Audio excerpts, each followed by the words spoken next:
We've got a theme that serendipitously showed up this week. Apparently, we're all supposed to be shining a little bit more. And honestly, I kind of love that for us. Hey everyone, I'm Jen Briggs. Welcome to the Minneapolis Edit. This is your cozy corner where we can catch up on what's happening in the Twin Cities this week, some of the latest news and events, and admittedly, some of my favorite things to talk about and a few thoughts. Usually I have some kind of what am I pondering this week? So we're going to dive into that all today. We've got a 40-year-old jewelry legacy, a killer weekend lineup, and a new $170 million campus in Maple Grove that's bringing 1,500 jobs to the area. First up, Princess Jewelry is celebrating their 40th year anniversary, and there is a 40% off diamonds and jewelry sale happening this month in Lakeville. It comes with a love story that is 4 decades in the making, and I can't wait to tell you all about it. But first, let me tell you about what's happening for the event. November 28th and 29th at Princess Jewelry in Lakeville, as I mentioned, on Kenwood Trail. There's going to be complimentary refreshments. You can meet the beautiful family and a special anniversary collection showcase on Saturday from 2 to 5 p.m. Again, I mentioned up to 40% off select jewelry, and then also free gifts for anybody that purchases over $500 worth of jewelry. Okay, so listen up. If you are looking to buy an engagement ring or jewelry for somebody, or you're thinking you need a holiday gift for somebody, this is a great opportunity. Also, if you are starting your Santa list early and you want to give a little wink and a nod to somebody and let them know this might be a good gift idea, feel free to send this along. So here is a little bit of backstory on this family. The original owners, John and Suella, they're Assyrian immigrants. They opened it in 1985 in St. Paul Town Square. Their children now that are grown adults, Michael, Dessa, and Jacob, run it today in Lakeville. Now, here's a little funny story for you. So I've known Dessa for a few years. We met at the gym. We were two of only a few women that were there that early in the weight room, 5:30 in the morning. So we ended up meeting, and I know that she has this family-owned jewelry store for years. I've known this. So this last week, I was like, you know what? I would love to come down and visit your store and highlight it. And so I'm driving up, and I'm like, this looks oddly familiar. I'm like, I knew that the name of her store was Princess Jewelry, but then when I was driving up, I'm like, I've been here before.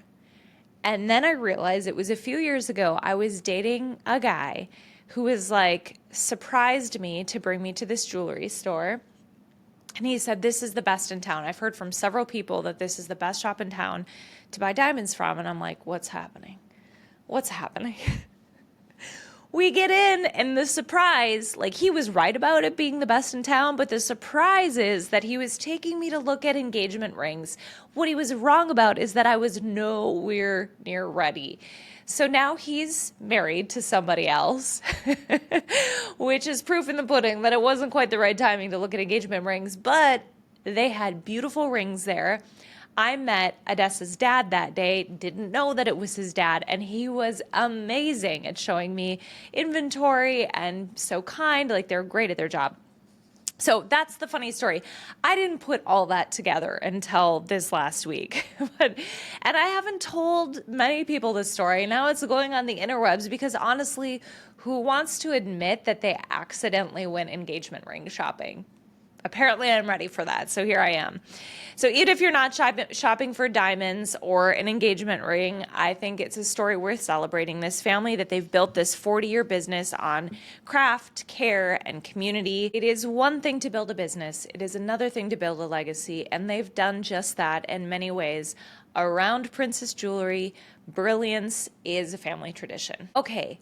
From diamonds and Dessa to Dessa, we're switching gears. Let's talk about what's going on this weekend. The first one I am particularly excited about because, spoiler alert, I'm actually going to this event. So Dessa is with the Minnesota Orchestra. If you don't know, she is a local, can I say homegrown artist from Minnesota. She is on November 7th and 8th, so this weekend at 8 p.m. at Orchestra Hall, bringing all of her skill and talent. I saw her a few years ago, and it's one, I don't go to a lot of repeat shows, but not only was she so skilled and talented, and then having her songs rearranged with full orchestration was insane. I found out after this show that she used to be a comedian because in between songs, she was quietly hilarious. Quietly, what do I mean? Like, she was very humble about it. Humble is not even the right way of putting it either. Unassuming, maybe.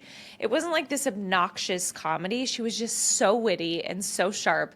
I found myself like laughing in between songs and then crying during the music because it was so beautiful and so powerful. Needless to say, I'm pretty excited about this one. The tickets run a wide range of pricing from $35 to all the way up to a few $100s. It's definitely worth going to the show. That's happening again this weekend. Secondly, Berlin in Minneapolis is a sweet little jazz bar in the North Loop. From Wednesday to Sunday evenings, they have live music. It's an elegant sort of underground jazz and experimental sets that you'd experience. They have fried mortadella sandwiches with pistachio pesto. You're welcome for that. Also, you might want to try the miso old fashioned. Just trust me on that. This is a place worth checking out for sure, especially as the holidays are coming around. You might want to like a little swanky place to go on a date or like a group date or just a group of girlfriends or guy friends. It's a really fun place. All right, this next one. If you've ever wanted to see 300 people dressed up in Spider-Man costumes, this might be your moment. This weekend in the Twin Cities, we have Twin Cities Con, November 7th through 9th at the Convention Center. It's comics, actors, cosplay contests. Could be fun. You never know. Panels for all ages. The tickets are from $40 to $60. Kids under 10 go free. So this could, again, be your chance to really, shall I say, shine in cosplay. Last but not least for this weekend, we have Purple Rain the Musical. This is happening through November 23rd. If you didn't know, the pre-Broadway production is celebrating 40 years of Purple Rain.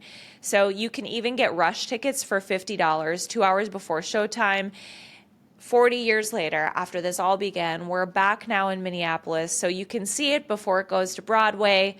Purple Rain the Musical at the State Theater. All right, now for a little bit of news. If you've been wondering where the next wave of Minnesota innovation is happening, this is it. Maple Grove just got a $170 million upgrade and 1,500 new reasons to celebrate.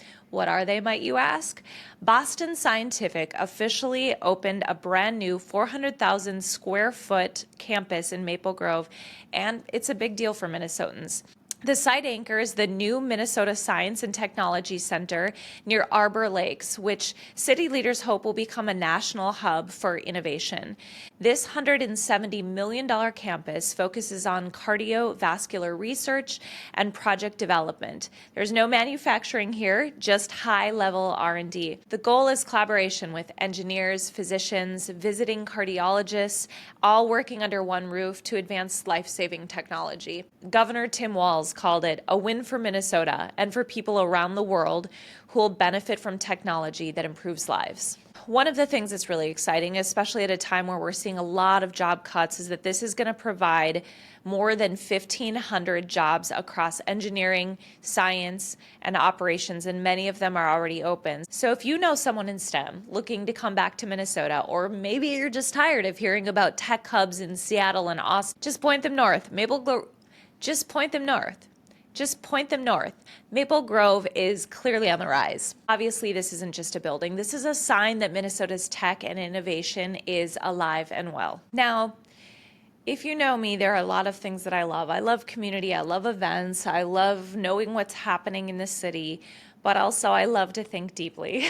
I am not for the shallow. I think it's a nice nin that says, I must be a mermaid, for I'm not afraid of the deep, but I am afraid of shallow living. And that is for sure something that is true with me. And so I'm going to end today with a little bit of reflection. If there's one thing this week has reminded me, it's don't shrink back from your own light, from your ability to be big, from your ability or your desire or your innate wiring to be all that you are.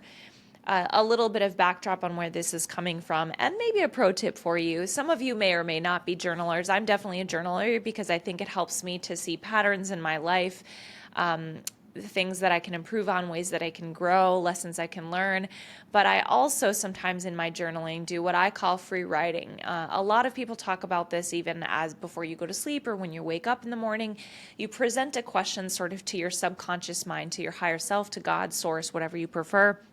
But you present a question to yourself and then you see what just comes to you. And the way that I do this when I free write and I'm a little bit more awake rather than in that sort of liminal sleepy state is that I write the question that I have at the top of the paper and then I put my pen to paper. There's something also scientific about using fine motor skills, I guess, but writing instead of typing. So you put your pen to paper and then you just start writing and you see what comes out. And so I thought this week was worth maybe sharing for you. The question that I had was, without getting into all the personal details, we all have life show up sometimes, right? So I have a tough situation happening in my family, and I was really kind of contemplating how can I handle something that's tough and still hold joy? Because it feels like those two ideals are in conflict. And we can look at this when we're looking at conflict that's happening in the city or conflict that we see in the world or all the political conversations going on or when we're going through grief or loss. There's this, I'm going to say friction or kind of like a lack of resonance that it can seem that way, that it's like, well, if this really hard thing is going on, how can it feels kind of almost tone deaf or wrong to be having joy while this hard thing is going on or in the midst of what feels really dark. How can I be light in the midst of what feels really dark? So I posed that question to myself because I was feeling this internal conflict and almost guilt and this odd kind of way of thinking for showing up that way, like I should be showing up kind of like a starving artist, like, oh, life is hard right now. And so the question more specifically was, how do I handle this situation with this person in my life that we're going through this hard time right now? And here's what came through. And I think this applies whether it's an individual relationship or something that you're experiencing in a broader sense. Love first, boundaries second. Boundaries are love, and boundaries should be couched in love. You are right to tell people where the line is and to teach them how to treat you. Remember, people have their own lessons to learn in life, and you can't control them or their destiny or their soul. Love, in the greatest sense, will never end. You are right to extend that over and over. Don't ever shrink back from that. But most importantly, don't shrink back from yourself. The mire is thick some days, and you are here to shine. It can feel insensitive, we know, to be joyful amidst the darkness, but your light is precisely what the world needs. Let those who want to judge, judge. Let those who want to admire, admire, but none of that is your concern. Variation and diversity in community and nature is the beauty. It's what makes the whole thing work. So today, if you hear one thing, it's this: don't shrink back.